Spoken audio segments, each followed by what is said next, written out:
Sa isang malayong gubat ay may isang ermitanyo na dinadayo ng mga tao dahil sa galing niyang magbigay ng mga payo. Madalas matalinhaga at malalim ang mga sagot niya. Siya ay si... Tatalino, Yeah. yung boyfriend ng best friend ko, palagi ko siya nakaka-text. Text? Kaya parang nagugustuhan ko na siya. Kasi palagi kami magkausap. Kaya lang, hindi pa yun alam ng best friend ko. Ano po kayang gagawin ko? Yeah. Inimbento ang cellphone para sa komunikasyon. Hindi ito ginawa para mag-imbento ng relasyon.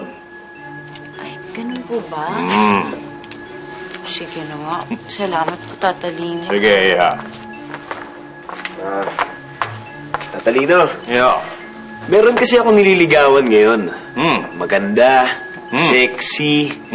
Yun nga lang parang natu-turn off ako dahil bungangera. Parang palaging nasa palengke. Ano po bang gagawin ko? Tutuloy ko po ba o...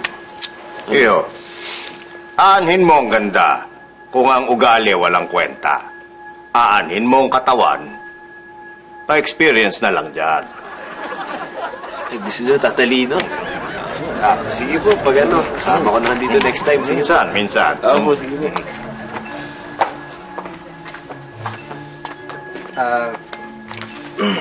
Tatalino? Eh, Tuwing dumadaan ako sa lugar namin, yung kapitbahay ko, di makatingin sa akin. Sabi daw nila, pag ganun daw, hindi makapag-eye to eye sa'yo, aswang daw.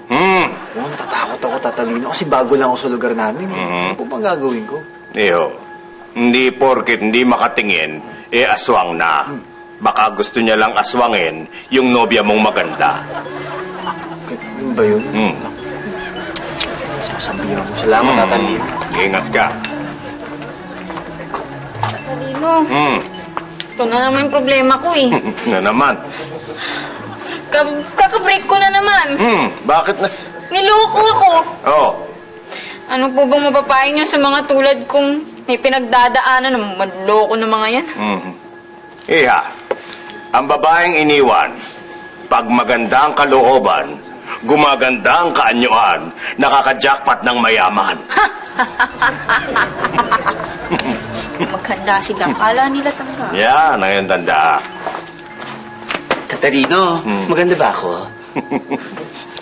Diego, sa tuwing ika'y nakikita, ako'y natutulala. Naaalala ko si Nora, talagang walang himala. Tatalino!